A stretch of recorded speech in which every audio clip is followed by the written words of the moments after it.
আপনি এই বক্তব্যের সাথে একমত হবেন কিনা যে স্বরাষ্ট্রমন্ত্রী যেটা বলেছেন যে একটি পক্ষ জুলাই বাণিজ্য করছে, আর একটা কথা যে এই 5 মাসে সরকারের এখানে বড় একটা বিরোধীদের অভিযোগ যে স্থানীয় সরকারের বিভিন্ন পর্যায়ে নিয়োগ দেওয়া হয়েছে অনির্বাচিতদের, বলা হচ্ছে যে এটি আসলে কখনোই জুলাই চেতনার সাথে যায় না। প্রথমত with all due respect to the our home minister, আমাদের স্বরাষ্ট্রমন্ত্রী সালাউদ্দিন সাহেবের, উনি কিন্তু যে বলেছে জুলাই একটা পক্ষ জুলাই নিয়ে বাণিজ্য করছে, তাহলে আমি বলবো এই বাণিজ্যের সবচেয়ে বড় প্রফিট হোল্ডার উনি নিজে। বিকজ আজকে জুলাই না হলে উনি বাংলাদেশে থাকতেন না, উনি শিলংয়েই থাকতেন। এবং ওনার এই জুলাই, এই যে মাত্রই ভাই বলল যে জিনিসগুলো আওয়ামী লীগের মুখে আমরা শুনি যে খালি জুলাই জুলাই জুলাই করে, মানে এইটা যে মানে আমরা জুলাইয়ের কোনো পক্ষের থেকে শুনতে পারবো এইরকম মানে আনফর্চুনেট ডেতে আমরা এসে পৌঁছেছি, এর থেকে বাড়ি আনফর্চুনেট আমার মনে হয় আর কিছু নেই।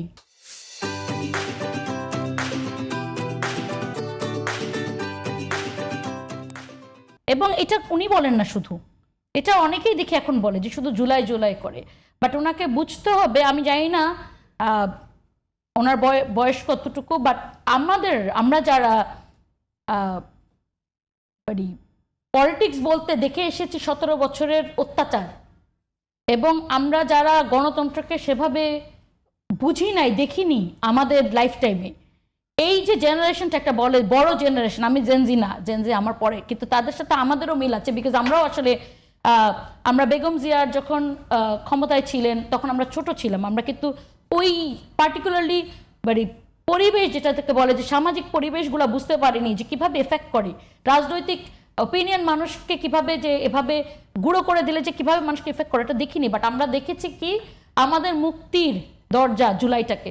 সুতরাং একটা বড় জেনারেশনের মাথায় কিন্তু জুলাই ম্যাপড হয়ে গিয়েছে, এটার সামনে 50 বছর ডিকটেট করবে।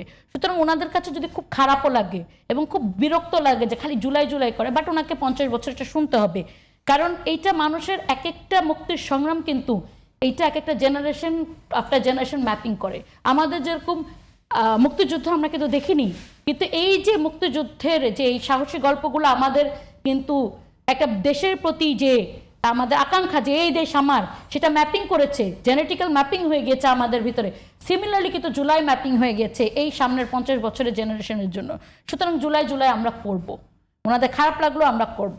এবং জুলাই নিয়ে যে বাণিজ্য করছে এক পক্ষ, উনি বলছে, আমি বারবার বলেছি যে আপনি অতিকথন, কুতর্ক, এগুলোতে কি হয় জানেন, এই যে সম্পর্কটা ব্রেকডাউন হয়। আপনি ইজিলি এই কথাটা না বলে আরো সুন্দর করে বললে, কারণ এই যে জুলাই নিয়ে বাণিজ্য বলার সাথে সাথে আপনি এই যে 2000 শহীদ আছে তাদেরকে আপনি কি করছেন না, তাদের ট্যাগকে কি আপনি সাথে সাথে একটা ওয়ার্ড দিয়ে ইরেজ করে দিচ্ছেন না? এই যে যারা আমি 845 জনের 2 চোখ হারিয়েছে, আপনি কি এই 2 চোখ যে আছে, আপনি ঠিক আছে কেউ বাণিজ্য করবেন, আপনি এই 2 চোখ ফেরত দেন।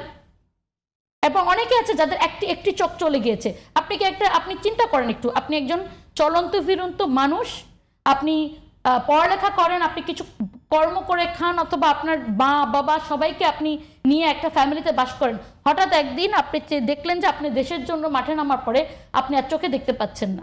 আমি একজন জুলাই শহীদের একটা ডকুমেন্টারি, ইউএনের একটা ডকুমেন্টারিতে দেখলাম, সে বলেছে তোমার কি ইচ্ছে, বলেছে শুধু শুধু একবার মাকে দেখতে পারতাম। তো এইটা দেখার পরে কিন্তু আপনার যে পরিমাণ ইমোশন আমাদের ভিতরে কাজ করে, সেইটাকে যদি উনি বাণিজ্য বলতে চায়, তাহলে আমি এটা নিয়ে আমি আর কোনো, কিন্তু কেউ কেউ তো অপকর্ম তো করছে, অবশ্যই করছে। এটা অপকর্ম তো আপনি দেখেন, এই যে পরিমাণ চাঁদাবাজি এখন হচ্ছে, এখন আমরা যদি বলি যে বিএনপি জুলাই কি বলে চাঁদাবাজি বাণিজ্য করছে, জিনিসটা খুব দেখতে খারাপ দেখাবে না? চাঁদাবাজি তো অবশ্যই ক্ষমতার একটা পার্ট, ক্ষমতা এসে গেলে অনেক ধুরন্ধর, অনেক সুবিধাবাদী লোক কিন্তু এটার পাশে চলে আসে, তাই না?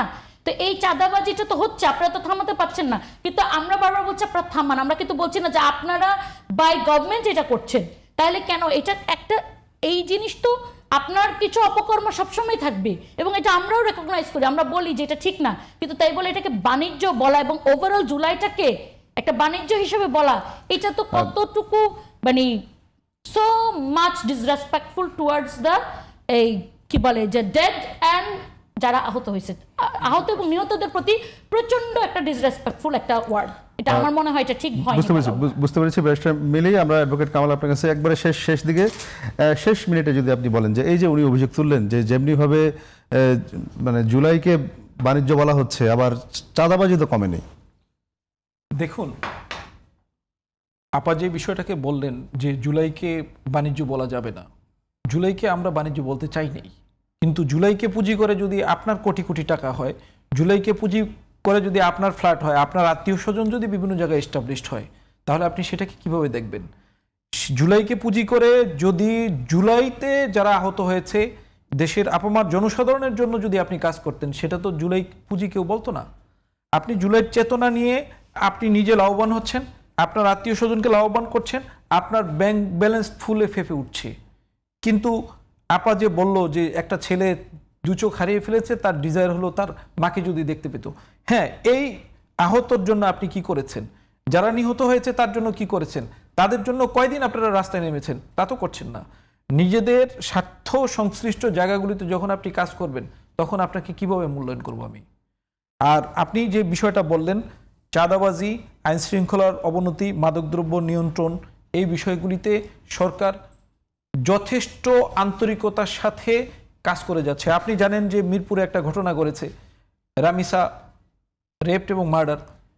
মাননীয় প্রধানমন্ত্রী কিন্তু তার বাসায় গিয়েছে। অন্য সময় হলে কি হতো, যে ভিকটিমের ফ্যামিলিকে গণভবনে ডাকা হয়, সেখানে তার সাথে একটা ফটো সেশন করা হয়। মাননীয় প্রধানমন্ত্রী সেখানে গিয়েছেন, তাদের বক্তব্য শুনেছেন, আশ্বাস দিয়েছেন এবং অ্যাজ পার কমিটমেন্ট তার বাংলাদেশের খুব দ্রুততম সময়ের মধ্যে বিচারটা কিন্তু উনি সম্পন্ন করেছেন।